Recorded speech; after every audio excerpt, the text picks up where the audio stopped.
Bonjour à tous et à toutes et bienvenue dans ce nouvel épisode de Jumpscare, votre podcast hebdomadaire sur le cinéma horrifique. La semaine dernière, on vous parlait de Good Boy, un film de fantôme raconté du point de vue d'un chien. Cette semaine, on reste dans le genre du film de fantôme, mais on change complètement d'ambiance. Direction le Japon avec l'un des films les plus cultes du cinéma d'horreur nippon, le fameux Darkwater d'Hideo Nakata. Hideo Nakata, on va pas vous faire l'affront de vous le présenter, on lui doit le très grand Ring, sorti quelques années avant Darkwater. Ring, c'est le film qui a fait découvrir la J-horror au reste du monde à la fin des années 90 avec son histoire de cassette VHS maudite et qui a lancé un véritable phénomène autour de l'horreur japonaise au début des années 2000. Mais tout ça, vous le savez sûrement déjà parce que, vu que vous êtes des auditeurs très attentifs, vous avez évidemment écouté notre épisode sur Ring, enregistré l'année dernière avec l'équipe du film en plus. Et si c'est pas encore fait, allez l'écouter puisque l'épisode d'aujourd'hui risque de dialoguer un peu avec celui-là, puisqu'on parle du même cinéaste. Dans Darkwater, on suit Yoshimi, une femme en pleine période de turbulence.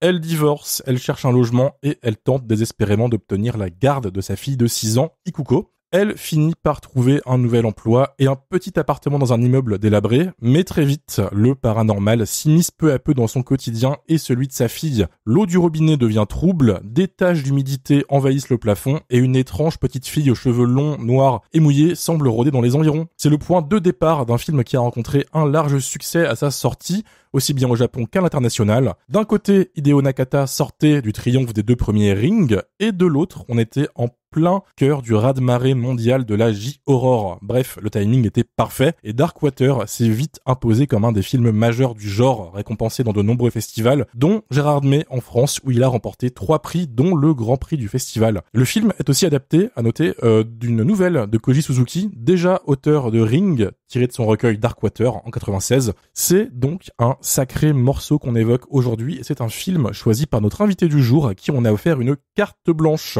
YouTubeuse qui consacre sa chaîne à la place des personnages féminins dans le cinéma d'horreur, journaliste cinéma chez Écran Large et shitposteuse sur Blue Sky, c'est Judith alias Demoiselle d'horreur. Comment ça va, Judith ? Ça va très bien, je suis contente que pour une fois on me présente avec mon vrai titre de shitposteuse, on le précise trop peu souvent, donc merci pour ça. De base, j'avais marqué shitposteuse chez Écran Large, mais je voulais pas que Geoffrey m'engueule. Je lui dirai. On est très content que tu sois là avec nous, et moi particulièrement, je suis content que tu nous aies proposé un film comme Darkwater, un vrai bon film, parce que moi quand je donne carte blanche à l'équipe, j'ai pas ce genre de film, quoi. Voilà, je m'en doutais que ça allait faire ça. T'enchaînes les Mylène Movies et... C'est très bien cut. Oh là là. Mais oui, bébé, t'inquiète. Mylène, regarde et apprends ce soir. Regarde. Mais j'adore ce film, j'aurais pu le proposer. Vous pouvez du coup entendre Mylène qui est visiblement très en forme. Bonsoir Mylène. Bonsoir. À ses côtés, on retrouve Lily, rédactrice pour le blog du cinéma. Salut. Mathieu de la chaîne YouTube Le Coin du Bis. Salut. Amélie du festival de cinéma On vous ment. Bonsoir. Et moi-même, Romain. C'est moi qui anime le podcast cette semaine. J'étais malade la semaine dernière, en effet, et c'était Dario qui avait animé le podcast à ma place. Donc, merci Dario, au passage. Dario qui s'est bien foutu de ma gueule quand il a fait son introduction. Je cite, il a dit que j'étais tombé malade comme un chien. Une citation qui a très mal vieilli puisqu'il nous a envoyé un message ce matin pour dire qu'il était malade, petit bichou. Oh. Voilà, ça lui apprendra. Mais comme je suis le plus mature d'entre nous, moi, je vais pas me foutre de sa gueule. Je vais lui souhaiter du repos, un bon rétablissement et de bien s'étouffer avec son ibuprofène de merde. Mais non, Dario, reviens-nous. Oh. Ça lui apprendra. Reviens, Dario, vite. Alors, Judith, quand on t'a proposé la carte blanche, moi, j'étais sûr que t'allais sortir un certain film aquatique avec un orque géant. Titi, moi juste encore un peu et finalement on shift et on passe sur celui-là. On peut y aller si tu veux. J'ai une deuxième intro au cas où. Quoi, sauver Willy ? Non. Pas loin. L'autre. Il y a 2 films d'orques. La version adulte. Oui, Ouais. je sais. Que j'ai 2 films d'orques que j'ai regardés, que j'ai poncé au même âge quand j'étais petite. Après avoir beaucoup vu Sauver Willy, genre à 4 ans, passer sur Orca, ça fait un petit choc. Mais tu vois, Tout à fait. aujourd'hui, c'est Ouais. devenu l'un de mes films préférés. Changement d'ambiance rapide. Et du coup, tu as choisi Darkwater. Alors, du coup, dis-nous tout. Pourquoi Darkwater ? Alors pour moi, Darkwater, c'est vraiment un sommet. Alors c'est vrai, tu le disais un petit peu en intro, c'est vrai que c'est un film qui fonctionne beaucoup en diptyque avec Ring et j'y reviendrai. Pour moi, Darkwater, il a vraiment la qualité suprême des films d'horreur que je préfère, c'est-à-dire que c'est un film qui me terrifie d'un certain côté, parce que je sais que évidemment que dans le cinéma d'horreur, on n'est pas obligé de faire peur, on n'est pas obligé de ressentir la peur, tout ça est très subjectif, mais moi j'adore particulièrement avoir peur, donc je suis toujours en recherche quand même de films vraiment qui me font peur. Ça, pour moi, ça marche mieux avec les histoires de fantômes. Donc, c'est une histoire de fantômes, elle me terrifie et surtout, elle me fait chialer aussi. Et ça, c'est vraiment... Enfin, j'adore quand les films réussissent à faire les deux, à me faire aussi peur que autant m'émouvoir. Et c'est le cas, par exemple, pour des films comme L'Orphelinat ou comme Sixième Sens, tu vois. Pour moi, c'est un peu tous ces sommets-là qui réussissent vraiment à te tordre les tripes, mais dans tous les sens. Aussi bien la terreur que l'émotion pure. Et donc, voilà, ça fait partie des raisons pour lesquelles Darkwater m'a très vite marqué. Alors je l'ai vu à un âge, je sais plus si est-ce que j'avais déjà vu Ring ou pas, mais en tout cas j'étais jeune et j'étais seule. Je zappais sur la télé un après-midi à la maison et je me suis arrêtée sur ce film et en fait il m'a fascinée parce qu'il a une ambiance, une atmosphère forcément quand t'es davantage biberonné au film américain que tu maîtrises moins, que tu connais moins, dans laquelle tu perds tes repères et il a un rythme aussi relativement lent, un peu comme Ring. Une sorte de rythme qui m'a bercée et dans lequel en fait la peur m'a vraiment surprise, surtout qu'on arrive, je sais pas à quel point on a le droit de spoiler, pardon. Oui, pour un vieux film tu peux spoiler, pour l'actualité on essaie de y aller mollo, mais là t'inquiète. Ok. Et donc, au fur et à mesure de l'histoire, quand tu comprends qu'il est question d'une gamine, qui, alors j'avais pas son âge à l'époque où j'ai vu le film, mais enfin bon, pas si loin que ça non plus, une gamine qui se retrouve en fait enfermée dans une cuve d'eau dans laquelle elle se noie et qui fait que son corps infuse tellement le réservoir d'eau de l'immeuble que ses cheveux et toutes ces matières en décomposition finissent par infecter l'eau de l'immeuble et l'eau que boivent les gens et dans laquelle ils se baignent, etc. En fait, ça a quelque chose de vraiment horrible, à laquelle je ne m'attendais pas à l'époque, à l'âge que j'avais, etc. et qui m'a beaucoup, beaucoup marqué. Et en même temps, encore une fois, j'ai tout de suite trouvé le film très, très beau. Et je l'ai redécouvert donc plus récemment, c'était l'année dernière ou il y a 2 ans, quand Jokers a sorti une réédition aussi bien de Ring que de Darkwater, où là, j'ai eu la chance de le revoir sur grand écran et où je me suis dit, mais c'est fou, parce que je suis très fan de Ring, mais Darkwater, en fait, c'est encore plus fort, je pense. Enfin, je suis curieuse de voir ce que vous en direz vous-même. Mais en tout cas, voilà, sachant que Darkwater, il est sorti un peu après, parce que Ring, c'est 98, Darkwater, c'est 2002. Peut-être on évoquera le remake de 2005. Oui, c'est vrai, putain, ouais. Et donc, en fait, là où je trouve qu'il fonctionne particulièrement en diptyque avec Ring, c'est parce qu'on est sur une même thématique d'un fantôme vengeur qui est celui d'une jeune fille, parce que dans Ring aussi, quand on est dans le flashback, Sadako, c'est une petite fille finalement, donc la petite fille typique du Yurei avec les cheveux longs, raides devant la figure, et en tout cas des jeunes filles qui ont souffert par la faute des adultes, de manière plus ou moins intentionnelle, mais en tout cas voilà, qui ont souffert d'une forme de négligence ou de malveillance, et qui à partir de là en fait déploient leur vengeance, mais qui originent dans une souffrance éprouvée par un enfant du fait des adultes. Et à côté de ça, on a dans les 2 films le motif de l'eau qui est extrêmement présent. Les 2 films d'ailleurs commencent sur un plan qui montre de l'eau, vraiment le plan de générique de début. Dans Ring, c'est la surface de la mer qu'on voit de nuit. Et en fait, petit à petit, le bruit des vagues, le bruit de l'eau devient le bruit blanc d'un écran de télévision. Ou un peu ce que je disais dans ma vidéo sur ma chaîne sur le film, où on a l'idée de l'aspect indompté et la force pure de la nature qui vient se réexprimer dans le cadre de la technologie moderne pour réinsuffler en fait de l'horreur et de l'imprévisible dans quelque chose qui est censé être au contraire l'incarnation du contrôle humain, enfin la technologie en l'occurrence, et c'est ça qui est effrayant. Et le début de Darkwater, au contraire, le plan de générique de début, on est dans l'eau parce qu'en fait, on le comprend plus tard, on ne comprend pas au début, on ne comprend pas ce qu'on voit, mais en fait, on est dans le réservoir parce qu'on est dans cette espèce d'eau trouble dans laquelle flottent un petit peu des particules, des substances, on ne sait pas quoi, il y a juste un ray de lumière qui passe. Et en fait, ça, on le comprend quand on revoit le film, on est avec le corps, en fait. On est avec le corps de la petite fille. Si ça se trouve, au moment de ce plan-là, ça se trouve, elle vient de se noyer. Ça se trouve, elle est en train de se noyer, on ne sait pas. En tout cas, on est déjà avec le corps, on est avec le fantôme. Et en fait, on commence déjà dans l'au-delà. Et je trouve que ce plan symbolise très bien le fait que, même si le film met un petit peu du temps à faire intervenir des éléments horrifiques et des éléments fantastiques, en fait, dès le début, le fantastique et en fait la souffrance de cette petite fille, la mort de cette petite fille, régissent en fait déjà toute l'histoire, parce que en fait tout ce qui se passe par la suite, c'est pas un hasard, parce que toutes les histoires se bouclent, tous les subplots, etc. En fait sont tous extrêmement liés les uns avec les autres. Et ce que je trouve hyper intéressant là-dedans, dans le fait que le motif de l'eau soit hyper prégnant dans ces deux films, c'est que l'eau au cinéma, je pense que ça incarne souvent deux grandes thématiques. Alors évidemment, c'est un peu comme tous les symboles, ça dépend à quelle sauce vous la mettez, avec quelle intention, à quoi vous l'associez, etc. pour raconter des choses différentes. Mais je trouve que souvent, l'eau, c'est soit la sensualité, soit effectivement la mort. Et là, c'est le moment là où vous allez regretter de m'avoir invité. Parce que je vais sortir la fameuse citation de Gaston Bachelard qui est tirée de L'eau et les rêves, essai sur l'imagination de la matière, publié en 42, que j'avais sorti déjà pour ma vidéo sur Twixt. Parce que dans Twixt aussi, donc le film de Coppola qui n'a absolument rien à voir avec Darkwater, il est aussi beaucoup question de l'eau. Et j'étais allée donc chercher dans ce texte de Bachelard quelque chose justement sur la symbolique de l'eau, la représentation de l'eau. Et Bachelard en dit quelque chose, je vais vous donner la citation, elle est très longue, elle est très compliquée, je vais essayer de vous expliquer après ce que moi j'en comprends, et peut-être que vous comprendrez d'autres choses, je ne sais pas.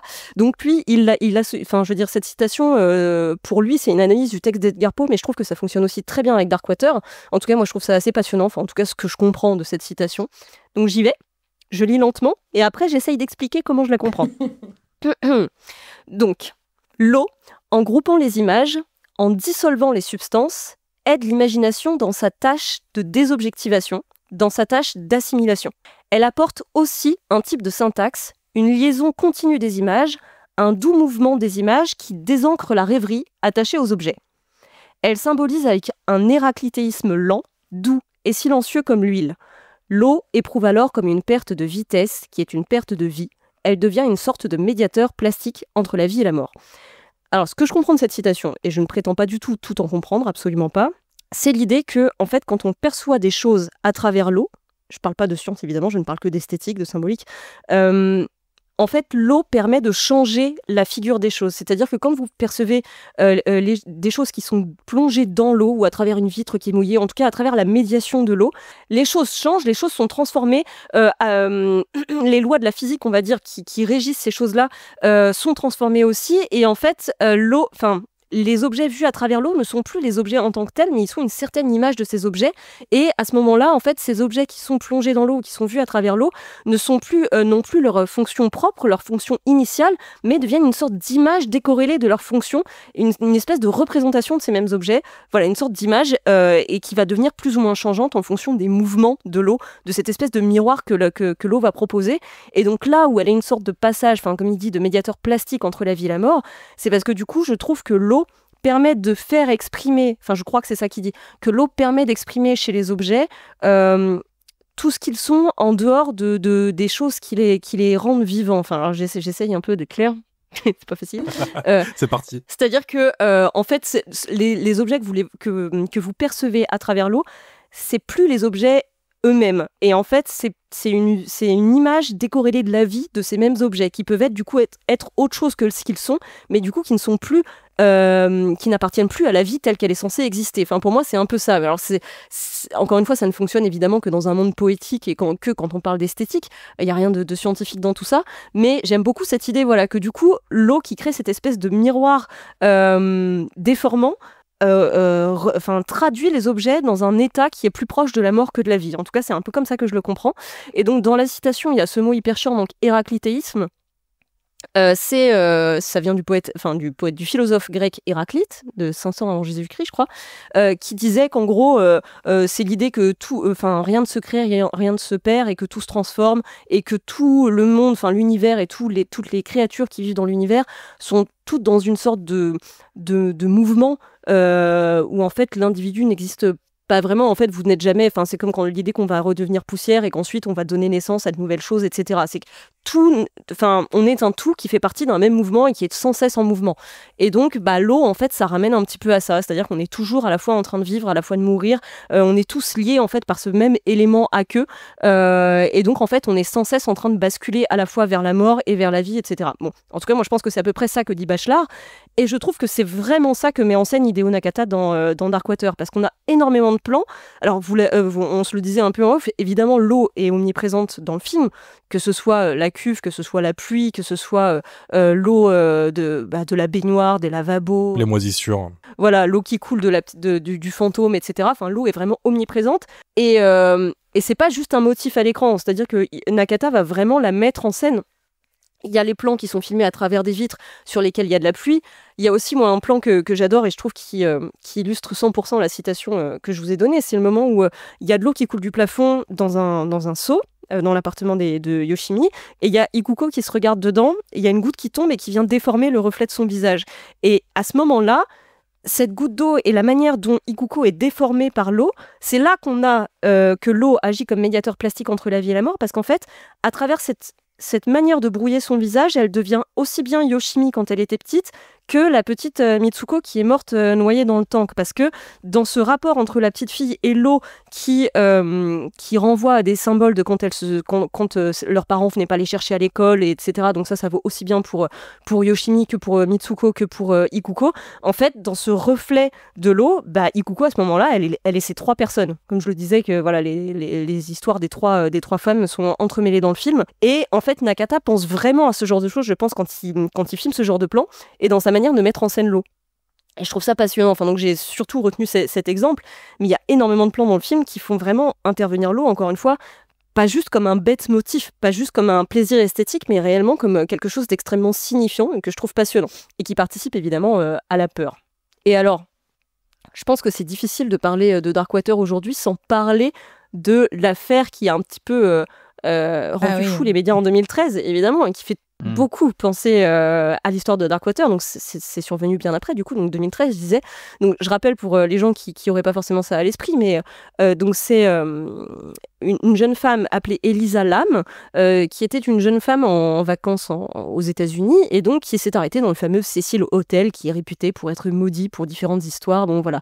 Et donc en 2013, cette jeune femme, effectivement, elle a été retrouvée morte dans la cuve d'eau de l'hôtel, et les gens s'en sont aperçus. Enfin, son corps a fini par être découvert, justement parce que, tout comme dans le film, en fait, les arrivées d'eau étaient obstruées par son corps, et l'eau avait un mauvais goût et était trouble parce que le corps était dans la cuve, en fait. Donc vraiment, un truc atroce. C'est exactement ce qui se passe dans le film. Donc ouais, le parallèle est assez fou. Ce qui donne aujourd'hui encore, je trouve, un regard, ce qui vient augmenter un petit peu la portée du film, même si, il y a eu beaucoup de fantasmes construits autour justement de l'affaire Elisa Lam, et beaucoup de personnes ont voulu faire intervenir des interprétations d'histoires de fantômes et autres, qui ont été débunkées depuis. Et même encore plus sur l'affaire Elisa Lam, parce que j'y ai pensé aussi en revoyant le film, parce que j'avais pas revu le film depuis l'affaire du Cecil Hotel. Il y a aussi un rapport à l'ascenseur et à la caméra qui filme l'ascenseur, qui est assez troublant, parce que l'affaire du Cecil Hotel, si elle a fait tellement de bruit, c'est que les dernières images d'Elisa Lam, c'est elle qui a l'air d'être, en tout cas, paniquée ou dans une sorte de psychose dans l'ascenseur de l'hôtel, et elle est filmée par cette caméra, et c'est le fait d'avoir mis ces images de vidéosurveillance en ligne qui ont un peu alimenté l'enquête et la psychose autour de sa disparition. Et là, en fait, dans Darkwater, il y a aussi beaucoup de jeux sur la caméra de surveillance de l'ascenseur, et donc ça fait une sorte du réel qui imite la fiction, qui est assez glaçant, surtout quand tu parlais des images du début où on voit l'eau du tank dans laquelle il y a certainement des petits bouts de corps, du coup, et que ce soit comme ça qu'on se soit aperçu que Elisa Lam était dans le château d'eau de l'hôtel. Donc ça veut dire que des gens se sont brossés les dents avec elle pendant quelque temps. Je trouve que c'est vraiment terrible comme truc. Et du coup, il y a encore plus de parallèles, je trouve, entre Darkwater et l'affaire du Cecil Hotel, quoi. Ouais, complètement. Mais c'est comme tu dis, je pense le mot, c'est effectivement glaçant, quoi. Bon, après, c'est pour ça aussi que l'affaire Elisa Lam a mis du temps à être éclairée, je pense, parce que les gens ont voulu y voir tellement de choses qui en fait n'étaient pas vraiment là. Mais c'est vrai que les vidéos de l'ascenseur, c'est assez fou, comme c'est vraiment les mêmes plans que dans Darkwater, en fait, et à quel point elle a l'air de parler à quelqu'un qui n'est pas là, comme ce plan absolument terrifiant du début du film où Yoshimi pense que sa fille lui donne la main dans l'ascenseur, et qu'en fait elle s'aperçoit qu'elle tenait la main de quelqu'un qui n'était vraisemblablement pas sa fille. Pardon, je reprends un peu ce que je disais, et donc Et rapport à l'eau aussi, autre chose peut-être moins relou que Bachelard, ce qui est passionnant dans le film aussi, c'est la manière dont l'eau elle se fait métaphore de pas mal de choses, je pense, mais en tout cas métaphore d'une sorte de système qui pourrit tout quand même, notamment un système psychophobe, parce que Yoshimi, elle a été une fois chez le psy dans sa vie parce qu'elle en avait besoin, comme ça peut arriver à tout le monde, et depuis tout le monde la soupçonne d'être peut-être folle, ou en tout cas peut-être incapable d'élever sa fille, et que en fait le daron de la fille qui essaye de récupérer la garde va tout miser là-dessus et va effectivement essayer de la rendre folle, enfin de la rendre réellement folle pour le coup, pour délégitimer son droit de garde. Et en fait, tout le monde commence effectivement à l'apercevoir comme étant quelqu'un qui va pas bien, en tout cas qui peut pas être responsable de sa fille. Il y a aussi le fait que, en fait, quand tu peux pas être proprio et que t'as pas beaucoup de thunes et que tu dois louer, en fait, t'es dépendant aussi de gens qui te font, en tout cas, qui te logent dans des logements parfaitement insalubres. Et c'est ce qui se passe avec des gens qui réagissent pas derrière quand t'alertes sur l'état de ton appartement, quand t'alertes sur l'insalubrité. Et en fait, c'est vraiment la métaphore d'un système qui pourrit réellement, qui fait que tout moisit, que tout est vicié dès le départ et que au sein de ce système, les gens ne peuvent pas connaître des destinées heureuses. Et c'est pour ça que aussi bien Yoshimi que Mitsuko et que Ikuko, en fait, elles sont toutes destinées à avoir un destin effectivement triste au sein de ce système qui est vérolé dès le départ.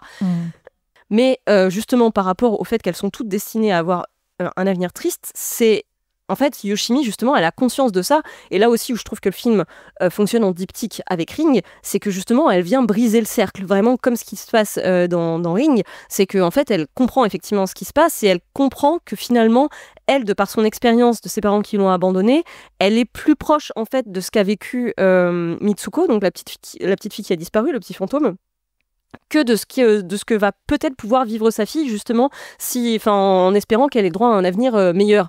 Donc en fait, elle décide effectivement de se sacrifier, là, de réellement briser le cercle. Et alors après, on juge que ça fonctionne plus ou moins, a priori plutôt oui, vu l'épilogue. Mais voilà, en tout cas, tout comme dans Ring, c'est vraiment l'histoire en fait d'un adulte ou d'une adulte qui à un moment donné décide de prendre la responsabilité des souffrances qu'on a fait subir aux enfants, que les adultes ont fait subir aux enfants, qui décident de prendre cette responsabilité et de se sacrifier en fait justement pour essayer de rééquilibrer un petit peu les choses, même si ça peut paraître injuste, Et je trouve ça très beau d'utiliser le motif du fantôme pour ça. Et en parlant de fantômes, encore une fois, je reviens sur la mise en scène, mais autre chose que je trouve excellente chez Nakata, dans la mise en scène de Nakata, au-delà de l'utilisation du motif de l'eau, c'est le silence. Parce que j'ai revu le film évidemment hier pour me remettre dans le bain, si j'ose dire, et j'ai quand même aussi, par curiosité, regardé le remake. Je sais plus si j'avais déjà vu ou pas. En tout cas, je l'ai vu. Et en fait, ce qui m'a frappée, c'est parce que le remake, tout n'est pas nul dans le remake. Il y a des scènes, si tu le prends comme un drame social, et que t'enlèves le fantastique et l'horreur, franchement, c'est vraiment pas mal. Le problème, c'est que il a aucun... En fait, on sent que Walter Salles, donc, qui a réalisé le film, il n'a aucun intérêt pour l'horreur et qu'il s'en fiche de faire peur et qu'il s'en fiche du fantastique. Et donc, tout ça, il le nique complètement. Il sait pas comment le raconter, il sait pas comment le mettre en scène. Ce qui est très dommage. Mais effectivement, la grosse différence, je trouve, c'est notamment l'utilisation du son. Parce que, en fait, Nakata, lui, il ose faire des vrais silences. Je pense notamment à la scène où Ikuko se cache, elle joue à cache-cache dans l'école. Et en fait, depuis sa cachette, elle va voir les pieds du fantôme de Mitsuko qui arrive vers elle et qui déverse de l'eau par terre. Et il y a toujours cette espèce de son métallique distordu qu'il y avait déjà en Ring et qui est terrifiant. Mais il n'y a pas de grosse musique. Et les pas de Mitsuko, ils font pas de bruit.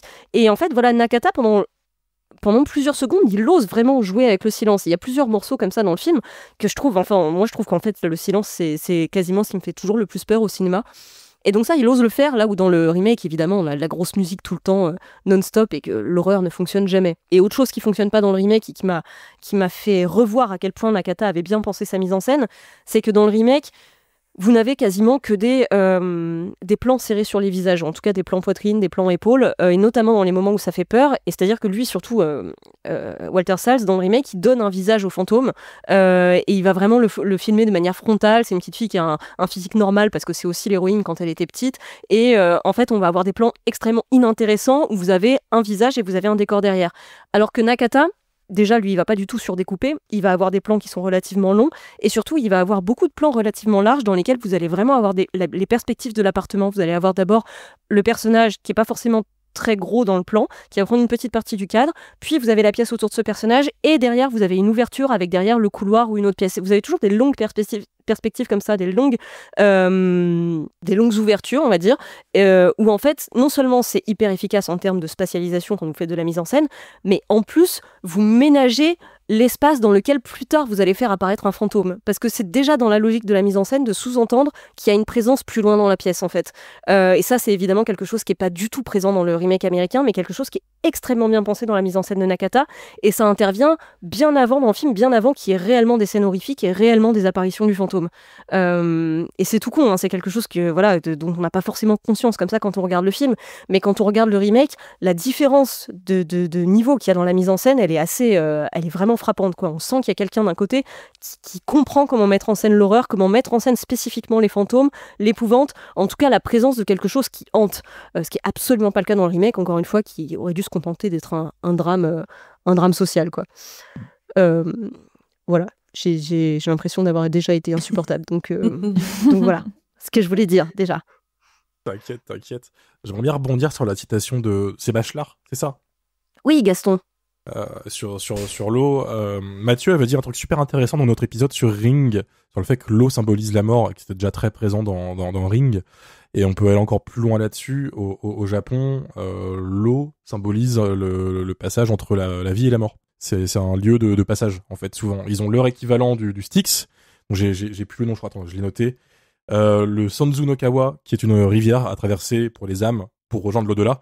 Et tu trouves vraiment ça, je trouve, dans Darkwater. Et pour moi, ce que tu disais sur les plans d'intro dans l'eau au début, c'est que tu es littéralement dans le passage entre les deux. Pour moi, c'est qu'elle vient de mourir et que on est entre les deux. Et justement, cette eau, dans les mythes et le folklore japonais, quand elle stagne, l'âme reste perdue dans cette eau, en fait. Dans une flaque, dans un réservoir, comme dans Darkwater, dans une baignoire, dans un puits, Ringu. Voilà, tu vois. Donc c'est et là, même avec Ring, on peut faire moi, je trouve qu'il y avait un parallèle, c'est que dans les deux, on a une sorte de surface réfléchissante. C'est une fois, c'est l'eau dans les flaques, l'autre fois, c'est l'écran de la télévision qui permet un passage des fantômes vers le monde des vivants. Et en fait, c'est une surface miroir. Et d'ailleurs, il y a beaucoup de miroirs dans les deux films, aussi bien dans Ring que dans Darkwater. Et c'est via une surface qui réfléchit la lumière. D'ailleurs, quand elle court sur le toit, il y a comme il y a son ombre, son reflet noir qui est presque déjà une présence fantomatique qui la suit à travers l'eau qui est restée stagnée sur le toit. Et en fait, c'est presque par là que sort le fantôme. Donc, je trouve qu'il y avait encore un parallèle effectivement dans le passage de la vie à la mort dans la surface, quoi. Ah oui, non, enfin oui, je suis complètement d'accord avec vous. Tout ce que vous apportez, oui, nous sommes bien d'accord. Voilà. C'est super ce film, voilà.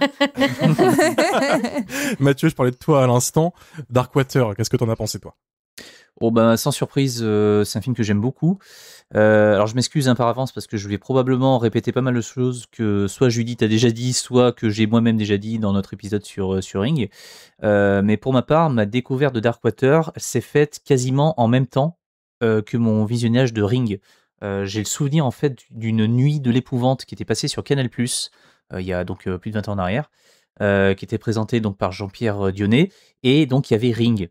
Et en fait, je me suis rappelé que je voulais voir ce film depuis quelques temps déjà, et que la critique de l'époque, dans Première que j'avais lue, disait grosso modo que c'est un film qui faisait très peur, mais qu'il fallait un petit travail d'adaptation pour nous, spectateurs occidentaux, parce que la façon de représenter l'épouvante au Japon n'était clairement pas la même que l'épouvante occidentale qu'on avait l'habitude de voir.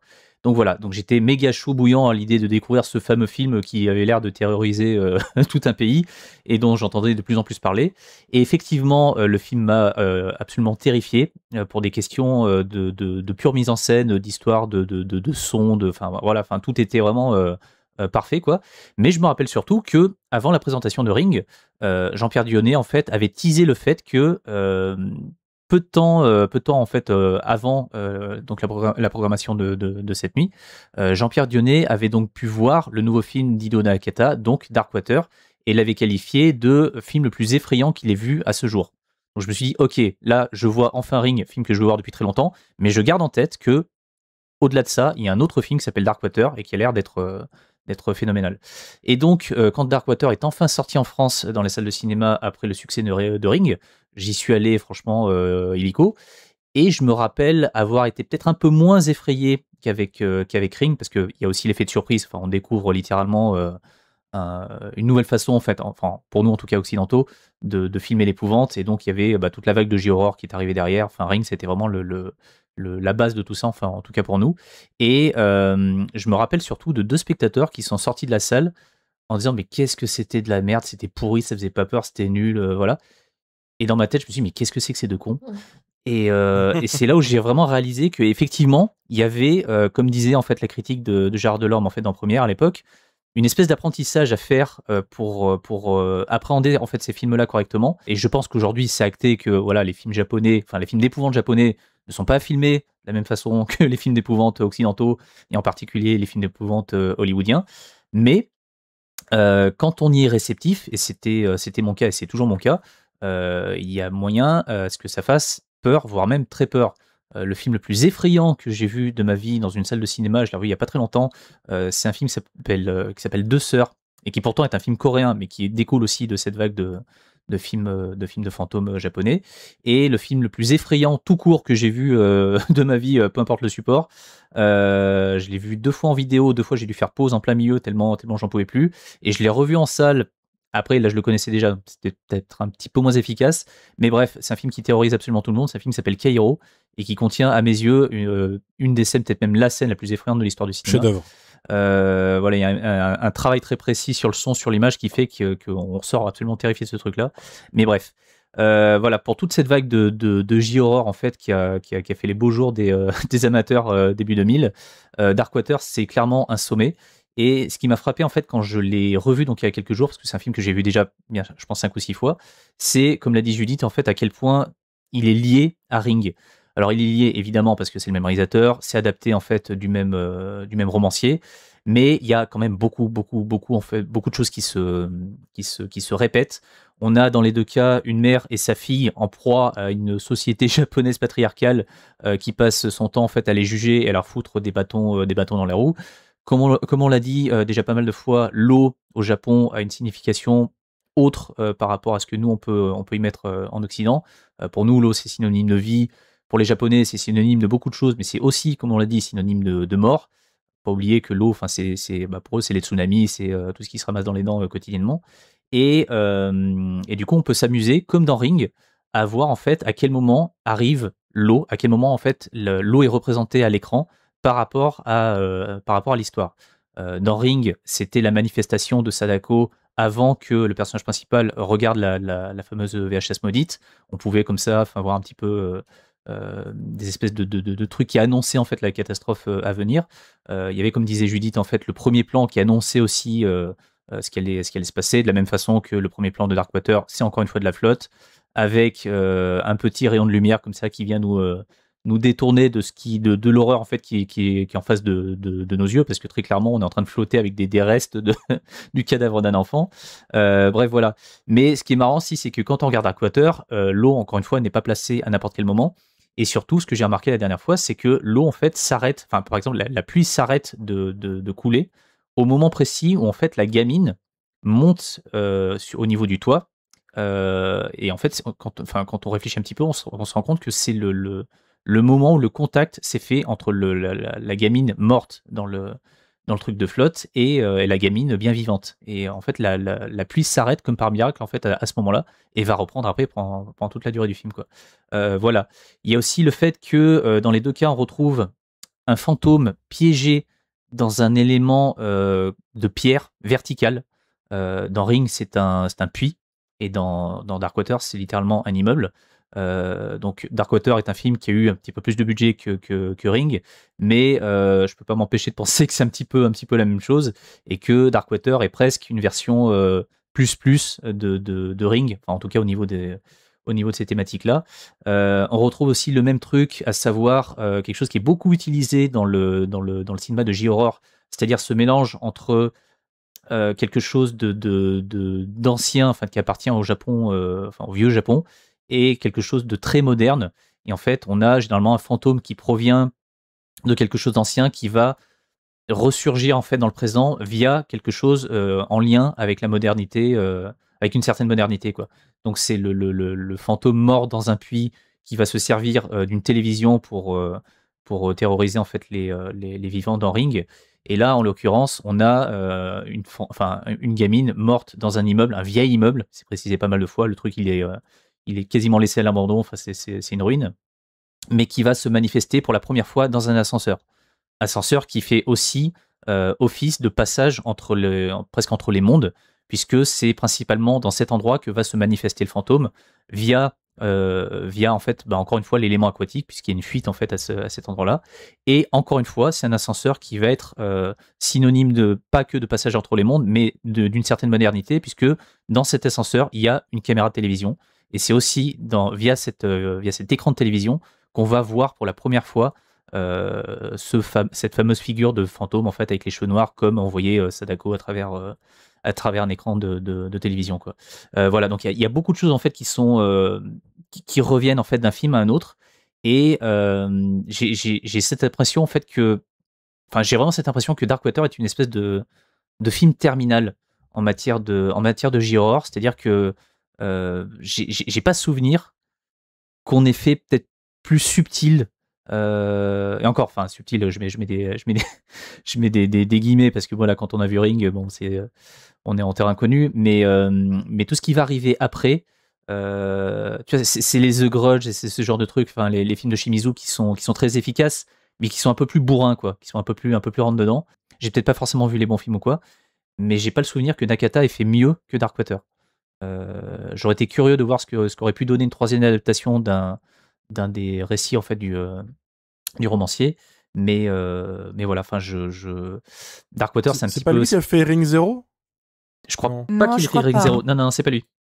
C'est pas lui. Non, c'est pas lui. Autant pour moi. Mais déjà, il y a une espèce de, enfin, Ring Zero, je commençais à en avoir un petit peu marre, tu vois, déjà, quoi. Et Darkwater, c'est très bien, mais je suis un petit peu déçu qu'il n'y ait pas eu plus que ça derrière, tu vois, en matière de gros films qui fait date dans son genre. Je réfléchis s'il n'y a pas eu des films de ce genre. Après, c'est que la J-horror, elle a beaucoup évolué. À l'époque, c'était presque une bulle, ce qui s'est passé, au final, à la fin des années 90, début années 2000. On en reparlera tout à l'heure, il y a des raisons à tout ça, mais maintenant, là, je vois la filmographie d'Hideo Nakata, je vois qu'il a fait Sadako en 2019, et c'était vraiment pas top. Je sais pas si vous l'avez vu, celui-là. Oui. Son retour à Ring. Il paraît qu'il y a son dernier film qui est sorti sur Prime, là. Ah ouais? Genre en direct, ouais. Le dernier film d'Hideo Nakata, il est sorti en direct sur Prime. Oh, waouh. Et personne n'en a parlé, quoi. Je suis même incapable de dire le titre du film, il me semble. De ton côté, Lily, Darkwater, tu l'avais vu à l'époque ou pas, toi? Moi, c'est un film que j'aime énormément, que j'ai vu assez jeune, finalement. Alors que j'avais pas trop de droit de voir des films d'horreur. Je me souviens que je l'ai vu peut-être au lycée, ce qui était rare. Voilà. Mais c'est un film que j'aime beaucoup déjà, parce que ça a été à l'époque mon premier fantôme d'appartement. On dirait que je parle d'un jouet là, tu sais. Mon premier fantôme d'appartement. Grave. Et parce qu'en fait, moi, j'aime bien les histoires de maisons hantées. Et j'aimais beaucoup ça quand j'étais plus jeune. Mais c'était toujours que des maisons dans des banlieues pavillonnaires dans le cinéma américain, construites sur un ancien cimetière, ou des grands manoirs gothiques. Alors que moi, je suis citadine. J'ai toujours vécu qu'en immeuble. Donc forcément, la vie en appartement, ça me parle un petit peu plus. D'autant que l'un des effets horrifiques qui fonctionne le mieux, je trouve, dans Darkwater, au-delà de cette eau qui coule et qui devient de plus en plus oppressante et terrifiante, en fait, moi, je vais pas vous parler tellement de l'eau, ni même du fantôme, parce que ce que je trouve finalement assez apeurant dans ce film, au-delà de ça, c'est l'altérité dans ce lieu de vie, parce que ça a beau se passer au Japon au début des années 2000, il y a des problématiques universelles là-dedans, et qui peuvent vite devenir cauchemardesques en appartement. Les voisins hostiles, les dégâts des eaux et les responsables qui ne vous prennent pas au sérieux parce que vous êtes une femme. Alors, sachez que Darkwater, c'est un genre de biopic pour moi. Parce que j'ai eu une régie une fois qui m'a assuré que je n'avais pas de dégâts des eaux chez moi, alors que de l'eau coulait littéralement du plafond. Voilà. Et cette régie a fait venir des professionnels qui me parlaient comme si j'étais une petite fille. Ça m'a saoulée en me disant que j'exagérais, que tout allait bien, jusqu'à ce que roulement de tambour, le plafond s'effondre. Voilà. Et un enfant morton avec. Voilà. C'était la mienne. Je l'avais oubliée là. Voilà. Du coup, quand je vois Darkwater, je m'identifie bien fort. Aussi parce que c'est évidemment un film sur les oppressions subies par les femmes. Ça dit, il s'axe évidemment beaucoup plus sur une critique de la société patriarcale au Japon. Et c'est un autre élément qui le rend encore plus effrayant et oppressant. Parce que cette pauvre Yoshimi, tout, mais absolument tout, pèse contre elle après son divorce. On ne fait que la culpabiliser. Elle a eu des problèmes de santé mentale à un moment dans sa vie, donc c'est forcément une femme fragile et hystérique qui ne pourrait pas s'occuper de sa fille. Elle peine à trouver un travail, donc elle accepte un job en dessous de ses compétences pour subvenir aux besoins de sa fille, et elle baisse constamment la tête devant le recruteur. Elle est en retard pour aller chercher sa fille après le travail, donc c'est une mauvaise mère. Elle a des problèmes d'insalubrité dans son appartement, elle exagère, c'est un vieux bâtiment. Et il faut que son avocat, un homme, prenne les choses en main pour que la régie de l'immeuble finisse par l'entendre. Et moi, c'est ce qui me rend le plus folle dans ce film. C'est hyper rageant. On a envie d'hurler. Et en fait, je trouve que c'est aussi le parcours d'une femme qui se bat non seulement pour sa fille, mais aussi pour exister en tant qu'individu sans son mari. Mais la société est ainsi faite qu'elle se heurte à un mur et qu'il vaut donc mieux pour que sa fille ait de meilleures chances dans la vie qu'elle s'efface parmi les fantômes du passé. Et c'est d'autant plus logique qu'on voit pas comment elle pourrait s'en sortir mieux. Et tout ça fait qu'elle peut pas s'accepter comme une bonne mère parce qu'aussi, le miroir que lui tend la société japonaise la laisse penser que c'est le cas. Et qu'elle a pas le droit de se reconstruire en tant que femme. Et c'est pour ça qu'elle endosse le rôle de mère pour le fantôme, parce qu'elles sont toutes les deux perdues, au sens perdues littéralement, quoi. Elles ont plus aucune chance dans ce cadre-là, quoi. Et du coup, je trouve qu'au-delà de la hantise, l'horreur dans ce film, elle parcourt tout le récit. C'est vraiment un piège qui se referme autour de Yoshimi, mais aussi de sa fille. Et absolument tous nous oppressent. Il n'y a jamais d'espoir, ou très très peu finalement. Même le décor de l'appartement, on en a parlé, il est lourd, il est sale, il est sombre, il est humide évidemment. Et c'est ce qui contribue à rendre le cadre lui-même sans issue. Et toute la puissance du drame survient évidemment à la fin, quand ce lieu devient enfin lumineux et serein, alors qu'il n'héberge plus la vie, mais la mort. Donc, perso, c'est un de mes films d'horreur préférés. Et c'est le Nakata que je préfère, voilà, qui se voit évidemment en diptyque avec Ring, qui sont deux espèces de fables horrifiques sociales, mais même s'il a beaucoup de moins de degrés de lecture que Ring, je le trouve beaucoup plus jusqu'au-boutiste, beaucoup plus cruel. Il concède beaucoup moins au happy end. Et c'est en ça que je le trouve beaucoup plus fort. C'est pour ça que j'ai bondi quand t'as dit ça en introduction, Judith, parce que je suis tout à fait d'accord. Parce qu'en fait, même tout ce qui n'appartient pas au fantastique dans ce film, même le réaliste, relève du cauchemar total, en fait. Ouais. Oui. Je sais pas si tu devais relancer ou pas. Non, je vais vous dire qu'il y avait de l'eau. Je sais pas si vous avez remarqué. Il y a de l'eau. Et il y a de l'eau aussi. Voilà. Amélie, toi, dis-nous tout. Alors, c'est un peu marrant parce que moi, j'ai vu ce film avec ma mère. Quand ma mère... Ouais. La soirée dépression, là. Non, parce que... Pauvre maman. Ma mère est prof et du coup, pendant les longues vacances d'été, on était souvent toutes les deux à se coucher très tard le soir. Et on regardait des films et on avait les chaînes cinéma chez mes parents et je pense qu'un soir sur Ciné Frisson, mais super tard, peut-être à 1h du matin, tu vois, on a dû tomber sur ce film. On a regardé beaucoup de films comme ça avec ma mère, tard dans la nuit, et tu sais pas trop ce que tu regardes, tu sais, tu zappes et tu te dis bon, d'ailleurs c'est comme ça qu'on a vu From Dusk Till Dawn sans savoir ce qu'on regardait, ce qui nous a fait un sacré choc au moment du twist. Tu m'étonnes, le choc. Et du coup, je l'ai vu avec ma mère. Manière de le voir, pardon. Ouais, c'est vrai. Et c'est une anecdote assez intéressante, je trouve, parce que c'est vraiment un film qui parle aussi de la filiation et de la relation mère-fille. Et bien sûr, évidemment, du statut de mère et notamment de mère célibataire au Japon, qui est... Alors, mère célibataire, je pense, dans n'importe quel pays du monde, c'est compliqué. Mais au Japon, ça l'est particulièrement. La plupart des mères célibataires sont en situation de pauvreté au Japon, notamment pour 2 raisons principales. C'est parce que la pension alimentaire n'est pas obligatoire. Donc, ça veut dire que tu peux te retrouver sans rien. Et surtout, elles subissent une forte discrimination à l'emploi parce qu'elles ne sont pas en capacité de faire des heures supplémentaires, ce qui est notamment montré dans le film, c'est qu'elle arrive en retard à l'école pour aller chercher sa fille. Et aussi parce que beaucoup de femmes japonaises, en devenant mères, arrêtent de travailler.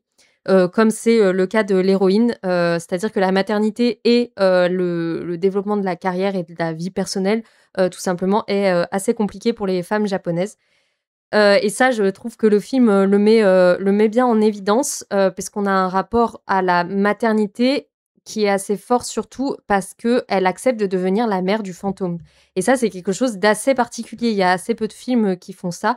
C'est-à-dire que le fantôme, donc Mitsuko, ayant elle-même été abandonnée par sa mère certainement parce que sa mère, voulant divorcer ou ne pouvant plus assumer sa maternité, a abandonné la petite fille, et en tout cas sa famille. Et du coup, l'héroïne, Yoshimi, devient la nouvelle mère de cette petite fille fantôme qui était à la recherche d'une figure maternelle.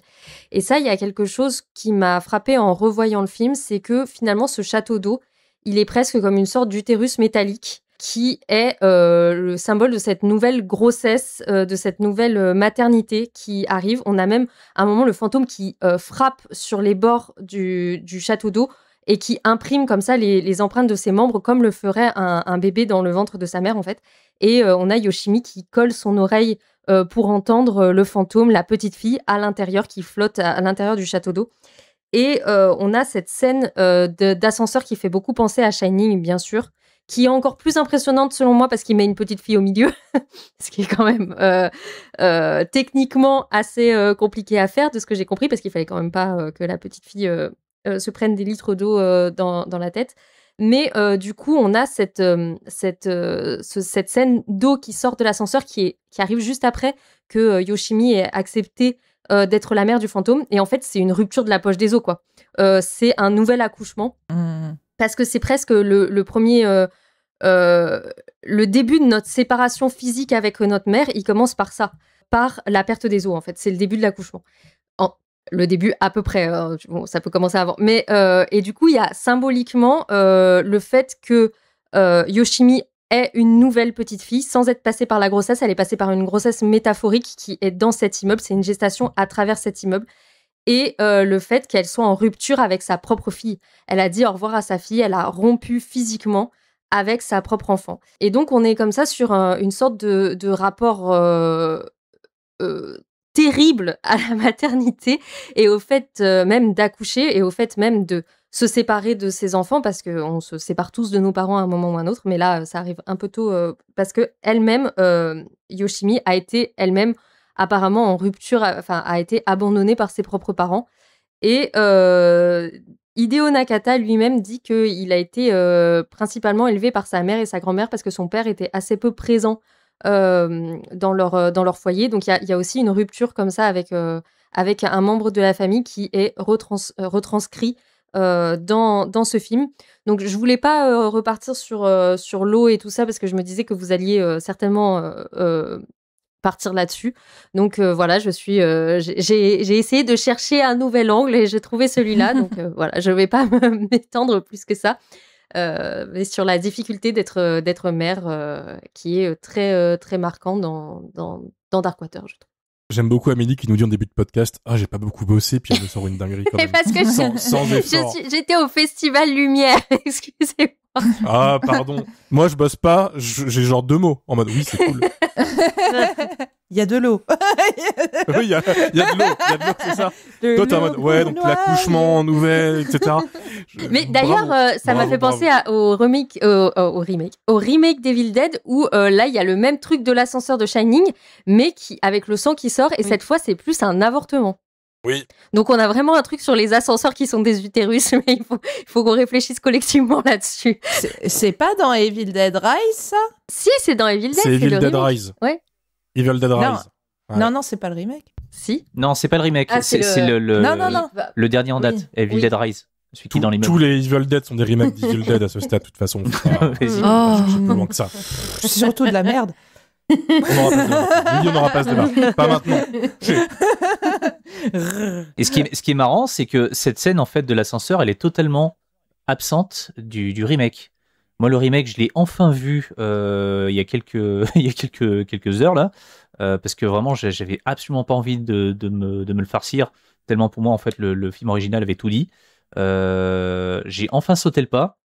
Spoiler, le seul élément intéressant là-dedans, c'est l'écriture du personnage principal, joué donc par Jennifer Connelly, qui je trouve s'en sort vraiment pas trop mal.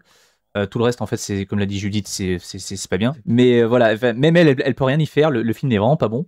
Mais pendant toute la durée du film, je me disais, est-ce qu'ils vont garder cette fin? Parce que effectivement, comme le disait Amélie, il y a beaucoup de symbolique en fait à mettre sur cette scène. Moi, ce que j'avais en tête au moment où j'ai découvert le film, c'est que littéralement la gamine se ramasse effectivement des litres et des litres de flotte à la tronche. Mais étant donné que l'eau égale la mort en fait dans ce film-là, pour moi, elle se ramasse en fait aussi symboliquement en fait des fantômes et notamment celui de sa mère. C'est la mort de sa mère qu'elle prend dans la gueule littéralement, tu vois.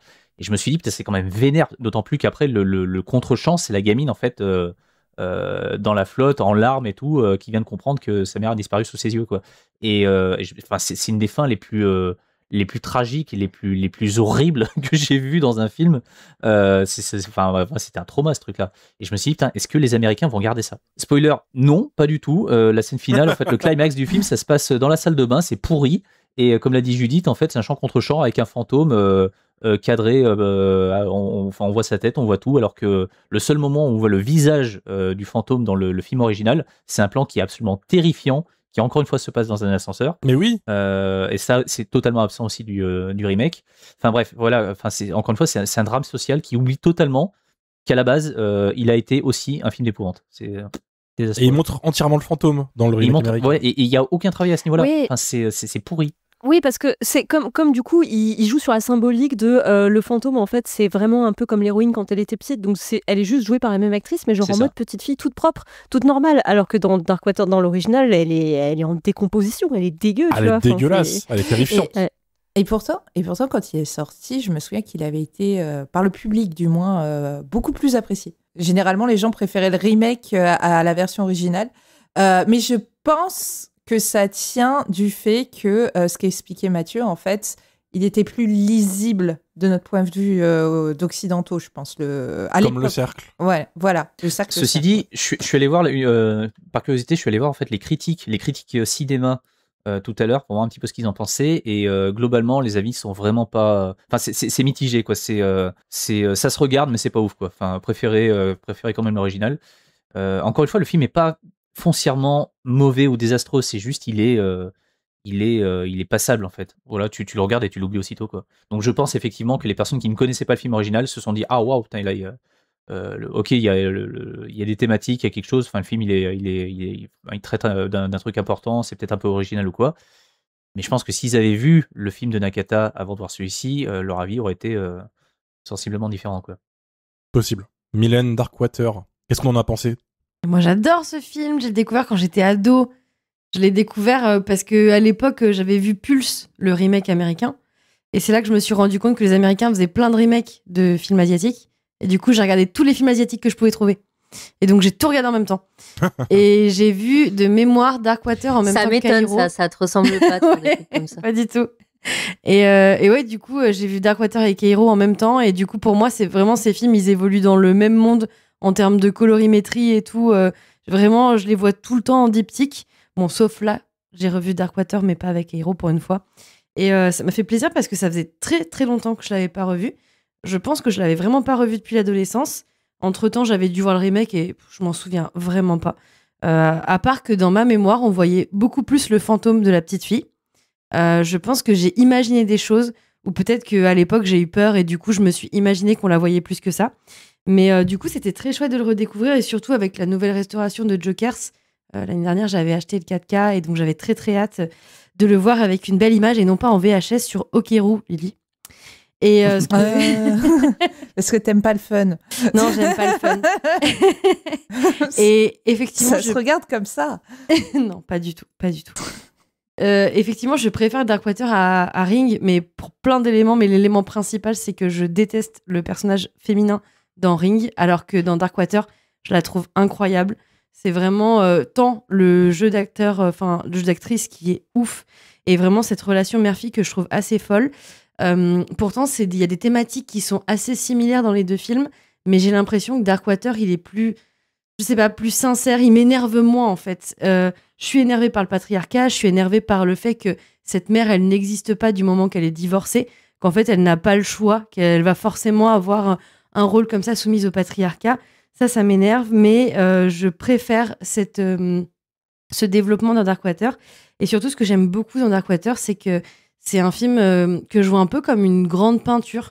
En fait, il me fait beaucoup penser à Paper House dans sa gestion des couleurs et notamment dans son traitement de l'immeuble. Moi, j'aime beaucoup les films d'horreur qui, en fait, construisent un personnage autour de l'architecture. Et je trouve que là, au-delà de l'eau, au-delà du fantôme, vraiment, j'ai l'impression que l'immeuble lui-même est un fantôme. Et ça, c'est quelque chose qui me plaît beaucoup. Le fait qu'on n'ait pas trop de notion du temps dans cet immeuble une fois qu'on est dedans, que les murs, tout ait l'air de se mélanger. Il n'y a pas vraiment de couleur qui ressort. Même les personnages, la mère, elle est tout le temps habillée en blanc cassé, en jaune. Elle a presque les mêmes couleurs que celui du fantôme. La petite fille, elle est presque tout le temps en bleu. Mais c'est des couleurs qui ne sortent jamais, en fait, vraiment. Qui en fait sont tout le temps un peu désaturées. Même quand il pleut, elles ressortent jamais trop de l'écran. La seule vraie couleur qui ressort en fait même dans l'immeuble, c'est le rouge. On va avoir vraiment, c'est ça, ouais, cette lumière rouge. On va avoir le sac rouge du fantôme qui est, en fait, dès qu'elles arrivent dans l'immeuble, tout est vraiment fondu dans un gris qui ressemble vraiment à de la pâte. On dirait même pas des murs. On dirait qu'ils sont déjà imbibés d'eau, que tout est déjà moisi. Moi, j'ai l'impression vraiment qu'elles arrivent déjà pas en enfer, mais genre, c'est déjà la mort, en fait, cet immeuble. Et ça, c'est quelque chose que j'aime bien. Totalement. Et je trouve que ce qui marche bien aussi, c'est le fait qu'on retrouve les noms des habitants des appartements, comme si, en fait, du moment où ils étaient partis, du moment où ils étaient morts, plus personne ne reprend l'appartement. Comme si, dès le départ, cet appartement leur était dédié. On le voit pour le personnage donc, de Comme un Yoshimi. cimetière, quoi. C'est ça. Et du coup, je trouve qu'il y a vraiment un truc un peu flou sur cet immeuble où on ne sait pas vraiment si les gens sont toujours vivants dedans ou si c'est pas juste un passage, comme tu le disais, Judith, le passage par l'eau. Et ça, c'est quelque chose que j'aime beaucoup parce qu'on nous dit justement que le père a vécu dans l'appartement au-dessus et puis en fait, on va trouver l'étiquette avec son nom, le nom de la petite fille. Quand Yoshimi, elle va revoir sa fille quand elle a 16 ans, elle va retrouver son étiquette. L'appartement n'a pas bougé. Bon, ça, on imagine que soit c'est la mère qui lui montre ça, soit c'est elle qui l'imagine pour lui dire au revoir, ou qu'elle rend visite à sa mère, comme tu le dis, Amélie, un cimetière. Et ça, c'est vraiment quelque chose que j'ai trouvé très, très beau dans le film et qui m'est resté en tête plusieurs jours après. Vraiment, au-delà de toutes les thématiques que vous avez traitées, que j'adore aussi dans Darkwater, je trouve que c'est assez fascinant de faire en sorte que l'immeuble existe. Et en fait, c'est pas anodin parce que vraiment, il y a ce truc-là où, quand elle. Bon, la maternelle est aussi très importante dans tout l'imaginaire de Darkwater, mais il y a ce truc-là où, quand elle est plus vieille, elle va retourner à l'immeuble. On va voir qu'il est un peu plus pourri parce que forcément, il y a 10 ans qui s'est passé entre-temps. Mais il y a vraiment ce truc-là de presque les fantômes sont laissés là, ne peuvent pas sortir. Et ouais, je trouve ça très triste, très touchant. Et c'est vraiment un film que j'aime beaucoup et que je trouve très poétique. Et pour moi, c'est vraiment la meilleure fin que ça soit triste. En plus, j'ai vraiment l'impression que, même si Ring, il y avait aussi ce truc-là avec les couleurs, j'ai l'impression qu'il a vraiment réfléchi ça parce que, en fait, j'ai vraiment essayé de faire attention, notamment sur les tenues, en fait, de la fille de Yoshimi, qui vraiment, Ikuko, il y a qu'une fois à la fin où elle porte du blanc et du marron. Elle est presque dans les mêmes teintes, en fait, de l'eau qu'elle va se prendre en pleine face.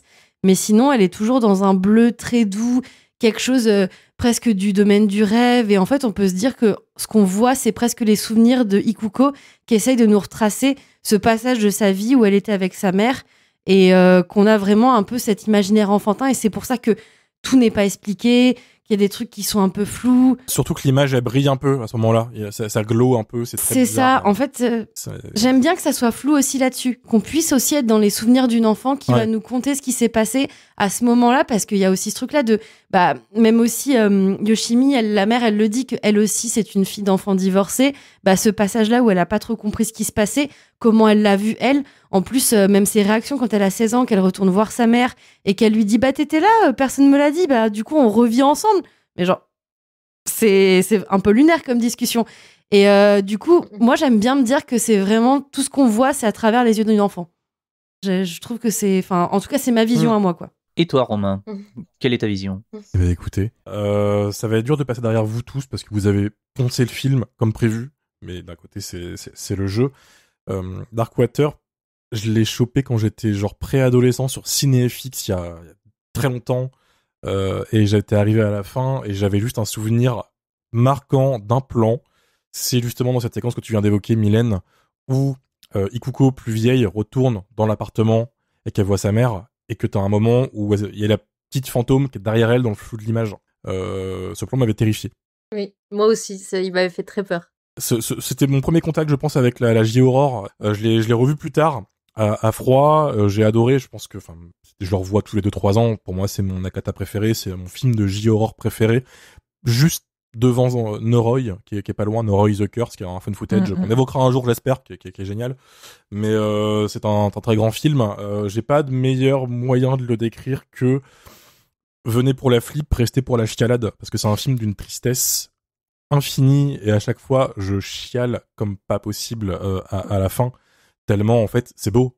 C'est vraiment extrêmement bien mis en scène. La musique, quand Ikuko veut sa mère, etc., ça me fend le cœur à chaque fois. Alors que le film te terrifie 30 secondes plus tard, sans problème. Il jongle avec la rupture de ton comme un professionnel. Ce plan, en fait, que t'as évoqué, Mathieu, de la petite fille fantôme, qui intervient dans une séquence qui est hyper triste, où tu comprends que la mère, elle s'est fait avoir, et qu'elle traîne avec le fantôme depuis une demi-heure, et il y a une grosse tristesse, et d'un coup, t'as ce contre-champ sur la fantôme qui vient lui faire un câlin. Horrible, mais jamais de la vie.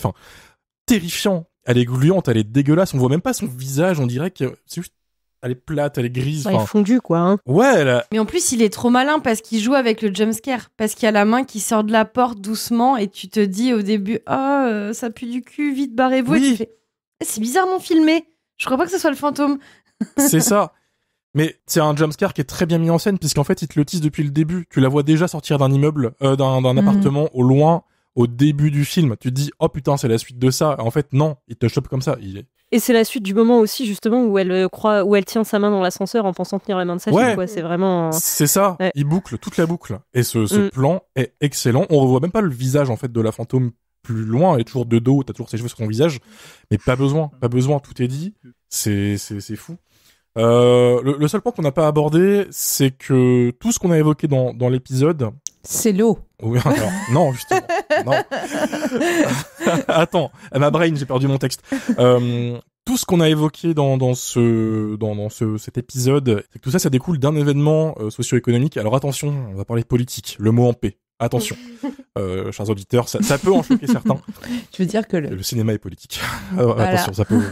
attention. Et le Japon, dans les années 80, a vécu une bulle spéculative immense. Ils étaient pétés de thunes. C'était une bulle boursière et immobilière, concrètement. Cette bulle, elle a pété dans les années 90, et du coup, le Japon avait plus de thunes. C'était la merde. Et la génération des années 90 était marquée par une sorte de peur de l'avenir, une sorte de stagnation sociale. Il y avait plus d'espoir, on pouvait plus se projeter, le Japon rayonnait moins, on était perdu, il y avait une sorte d'anxiété collective. Et les cinéastes, évidemment, ils en ont parlé, surtout à la fin des années 90 et au début des années 2000. Nakata en a parlé, mais je vais y revenir aussi. Il y a plein d'exemples. Kiyoshi Kurosawa en parle à sa manière avec Kairo, avec l'arrivée de Internet, voilà, avec une sorte de déconnexion, une aliénation de la population face à Internet. Il y a des mecs qui en parlent de manière un peu plus brutale, je pense à Sion Sono et Suicide Club, qui parlent de la jeunesse perdue et qui du coup se suicide. Si vous voulez un film plein de bonne humeur, allez-y, c'est génial. Et Nakata, lui, en parle au travers justement de la famille qui se défait, qui se projette plus, les couples qui se séparent, et voilà, le mot d'anxiété domestique. C'est ça que je cherchais depuis tout à l'heure. On parle de la cellule familiale qui se défait, et tout ça, chez lui, ça passe souvent par des décors très impersonnels ou délabrés. Amélie, tu parlais de ça dans l'épisode sur Ringu, et j'avais pas tilté, et c'est poussé encore plus loin dans Darkwater, puisque là, on est dans du décor délabré, et je pense que c'est poussé au maximum volontairement. L'immeuble se délabre en même temps que l'état mental de Yoshimi. Ça se délabre en même temps que sa famille, et plus elle avance, en fait, plus l'immeuble pue, quoi. Et quand on revient à la fin dans cet immeuble 10 ans plus tard, le truc, il y a plus personne dedans, quoi. C'est comme tu l'as dit, c'est un cimetière. Mais d'un côté, l'immeuble,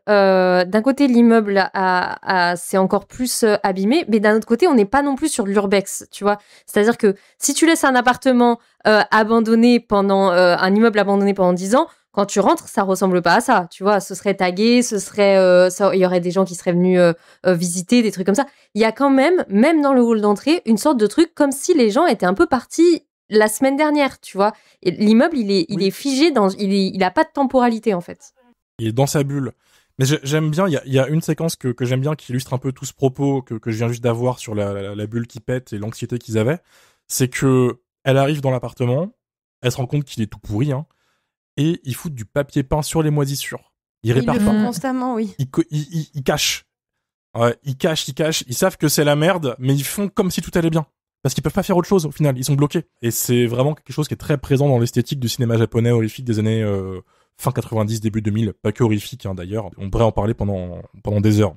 Très rapidement, début 80, il y avait un autre film aussi qui avait un petit peu la même thématique, d'une histoire horrifique avec une famille qui vit dans une maison dont la maison se délabre en même temps que se délitent en fait les liens entre les personnages. C'est un film qui s'appelle Trauma en français et je crois Burnt Offerings en VO. C'est un film d'épouvante avec Oliver Reed où en fait il va y avoir des drames dans une maison qui n'est pas la maison en fait de la famille. Je crois qu'ils sont en location dedans et il y a un truc en fait au dernier étage, une espèce de mystère, et plus on avance, plus ça devient n'importe quoi et plus en fait la maison change d'apparence, mais pas forcément comme on l'imagine. Voilà, j'y ai pas pensé du tout, mais en parlant que j'ai fait une petite connexion avec ce film-là, qui est pas très connu, mais qui est plutôt cool. Et B, je le mettrai dans la description. Je mettrai plein de films Ouais. en fait qui parlent de tout ça dans la description parce que c'est un puits sans fond. Puits sans fond, Ringo, vous l'avez. Mais bref, en dehors de tout ça, sur des trucs beaucoup plus pragmatiques et beaucoup plus light, c'est super bien joué. Franchement, la gamine, elle est excellente. Ça joue super bien. C'est super bien filmé, c'est super bien éclairé, c'est super bien écrit. On chiale à la fin. Enfin, je pourrais pas plus vous conseiller de voir Darkwater, quoi. Si vous écoutez le podcast sans avoir vu le film et que là on vous a pas convaincu, mais qu'est-ce que vous faites encore là? Foncez. Et Judith, oui. Oui, pardon, j'avais juste envie parce que je trouve, bon, c'est peut-être nul de dire ça maintenant, mais je trouve que le film a des tout petits défauts que je me dis, on a dit à quel point c'était génial. Je me dis, c'est dommage de pas. Allez, Ah oui, mais vas-y. vas-y. Oh, là où c'est Il un faut. tout petit peu moins génial. Allez. Attends, je me le suis noté parce que je trouve qu'il n'y a pas grand Ça chose. me ferait rire que tu dises qu'en fait c'est de la merde, mais genre au bout d'1h30, tu sais. après tout ça. En Non, fait, je déteste ce film. Non, mais tu vois, j'étais en train de me dire, en même temps, avec tout ce que vous avez dit et tout ça, j'étais en train de me dire, en fait, c'est un film parfait. Puis je me dis, non, c'est pas un film parfait. Il y a deux éléments qui m'ont fait me dire que c'était pas un film parfait. Alors, comme Amélie en parlait, je trouve que la scène est passionnante en soi pour toutes les raisons que Amélie a expliquées. Mais les coups en CGI horribles Oui. Ils dans sont la un peu cuve, vilains. Oui. Ouais. c'est affreux. Et surtout, moi, là où je trouve ça trop dommage, c'est que je trouve que. En fait, tout à coup, t'as le fantôme qui tape comme Stallone dans la Oui, elle a cuve, là, beaucoup trop de où je trouve force. que- Voilà. Je pense que c'est la Et- symbolique qui les intéressait, mais que Oui. la réalisation est pas très bonne. Mais on aurait pu voir Ouais. le fantôme à Voilà. travers la cuve, mais peut-être pas comme ça, je suis d'accord. Ben voilà, quelque chose, parce que là du coup on a presque l'impression qu'il y a plus d'eau à l'intérieur. Enfin, on oublie l'eau, on oublie que c'est un fantôme de petite fille et je trouve ça un peu dommage. Là voilà, je trouve que on sort un peu du truc à ce moment-là. Et surtout, moi c'est vrai que je suis un peu phobique des flashbacks aux couleurs sépia, etc. Je déteste ça. Et il y a vraiment le flashback de quand Yoshimi elle était petite. Tu te dis vraiment en fait son traumatisme, etc. Tu pouvais le comprendre autrement. Non, c'est pas quand Yoshimi elle était petite, c'est quand Mitsuko elle monte dans la cuve. Où Oui. je me dis, Oui. on peut le comprendre d'une autre manière, Oui, et ça, c'est c'est pas un peu nécessaire. lourd, et voilà. Et c'est très long. Voilà. Il y a Bon, un jump scare aussi, le premier jump scare quand elle monte sur le toit. Le timing est terrible. J'ai dit, ce jump scare, il est super mal timé. Il y a l'effet sonore qui arrive trop tôt par rapport au fait qu'elle regarde par la porte et qu'elle voit passer la petite fille. En fait, le sursaut, il est pas là, il fonctionne pas. Et ça se joue à pas grand chose, mais je pense que le jump scare, ça se joue à quelques microsecondes parfois. Et là, celui-ci, il tombe vraiment à plat et c'est dommage, quoi. Puis on voit que Ouais. le fantôme, il est un peu sur roulette aussi. Hein. C'est Oui, ça par contre, c'est vrai qu'on dirait qu'elle fait du roller. Ouais. Ouais, c'était vraiment pour pinailler. Je me suis dit, bon, on a Oui. tellement Ouais. saucé le film. Voilà, c'était juste Oui. avoir des petits C'est points honnête. de pinaillage. Mais ça n'empêche pas le C'est film honnête. d'être un chef-d'œuvre. Hein. Ouais. Oui. Et il est facilement trouvable. Il est ressorti en Blu-ray récemment. C'est Jokers. Oui, Oui. absolument. Que je dise pas de la En merde. format un peu moins cher et tout. C'est pas la même édition que celle qui était sortie en limité, là, où c'était rouge, bleu. Enfin, il y avait Ring Audition et Darkwater. Mais il y a des éditions simples et il y a aussi un en 4K, mais c'est juste pas la même. Il n'y a pas d'illustration, quoi, sur la jaquette. Merci à toi, Judith, en tout cas, d'être venue. Merci à vous. Merci d'avoir choisi ce film aussi. Et puis voilà. La semaine prochaine, on retourne dans le slasher. Mais est-ce qu'elle a des actus, Judith? J'allais lancer tout ça, mais super, merci. Ah, Non mais vas-y, tu vas casser les couilles. Judith, Ta t'as des fiche actualités? commun, là. Alors, l'actu la plus pertinente par rapport à ça, c'est si jamais vous êtes à Lausanne et que ce podcast vous a hyper donné envie de découvrir Darkwater, le soir du 31 pour Halloween, je présente le film lors d'une projection à la médiathèque de Lausanne. Voilà, et du coup, je vous remercie, vous, de m'avoir donné plein d'idées de trucs à dire. Je m'empresserai évidemment de citer le podcast pendant ma présentation. Donc voilà, c'est l'occasion de voir le film sur grand écran. Bon, bah, faut vivre à Lausanne, mais voilà. Ou alors faire le voyage. Et sinon, d'autres actus. Je suis sûre qu'il y a des trucs, mais le problème, c'est qu'en ce moment, je suis un peu absente de Twitch parce que donc j'ai effectivement déménagé il y a pas longtemps et ce qui doit être mon bureau et mon setup ne ressemble encore à rien. Donc ça va bientôt revenir, mais comme je le dis tout le temps, mais je sais pas encore exactement quand. Et sinon, là, ce qui est plus intéressant pour moi en ce moment, c'est ce qui se passe du côté des Nouilles Rampantes. Alors, au moment où le podcast sera diffusé, je pense que l'annonce aura été faite. Mais voilà, je fais partie de l'équipe du podcast de Nouilles Rampantes dans lequel on se raconte des histoires d'horreur. Et on a une actualité très très chouette en ce moment. Donc voilà, il faut aller voir sur les réseaux des Nouilles Rampantes surtout. En ce moment, c'est ça qui est relevant. Je les mettrai dans la description de l'épisode pour ceux qui veulent aller voir. Merci. Et bien sûr, vous pouvez retrouver Judith sur Blue Sky, demoiselle d'horreur @bluesky.fr. Je sais plus comment ça se dit les @Blue Sky, c'est bizarre. Mais voilà, Ouais. si vous voulez du shitpost de qualité tous les jours, n'hésitez pas. Et puis toujours sur écran large aussi avec la team. Sur écran large, ouais, sur la chaîne YouTube, sur le site et en podcast aussi. Sur le site, récemment, j'ai fait une vidéo sur le silence des agneaux. J'en avais déjà fait une sur ma chaîne personnelle, mais j'en ai fait une autre là qui est plus une analyse de séquence, voilà, plus resserrée.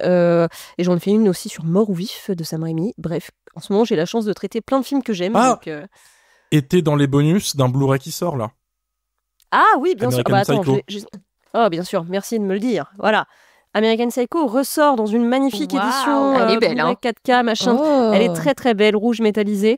C'est l'atelier de l'image qui fait ça.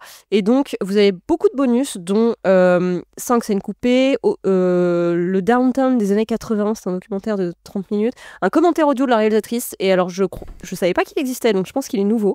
Et surtout, une présentation du film par Judith Beauvalet, demoiselle d'horreur, de 26 minutes environ. Donc, n'hésitez pas. Waouh. Et ça, c'est vraiment incroyable parce que j'ai lu American Psycho quand j'avais 14 ans, j'étais fan du film quand j'avais 15 ans, ça a été vraiment quelque chose de très important pour moi à cette époque, et vraiment de me dire, tu vois, la moi de 15 ans qui si j'avais su qu'un jour j'aurais mon nom sur la réédition du film, ça aurait été extraordinaire pour moi, et ça l'est aujourd'hui de toute manière, donc voilà, n'hésitez pas, chez l'atelier de l'image, elle est magnifique cette édition. Bah bravo, Judith. Oh, bravo. C'est vrai qu'elle est très belle. Félicitations. Bravo.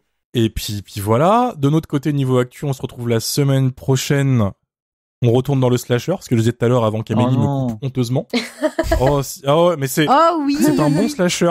On parle du remake de Vendredi 13 de Marcus Nispel Ah.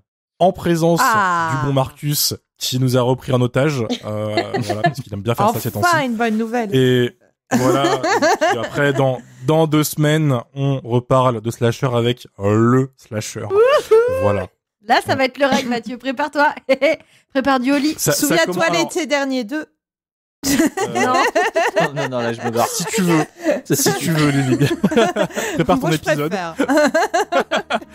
Non, mais J'arrive dis-vous, à c'est terrible Scream parce et que ça y je est, vous parle de Jack Black. Mylène commence à comprendre qu'on doit faire Scream, donc elle m'envoie des messages aléatoires en disant faut qu'on parle de ça là, faut qu'on fasse ça, faut qu'on fasse ça. Je deviens son pense-bête dans mes messages Instagram. Je lui envoie des vocaux. Genre, ça n'a aucun rapport et je suis là. Là, je vais mettre ça dans l'intro. Hein. Ouais, bonne idée. Sans transition avec la discussion. Mais par contre, du coup, l'épisode va tuer. Voilà. Donc la semaine prochaine, Marcus Nispel fait son show et la semaine d'après, c'est Scream. Voilà.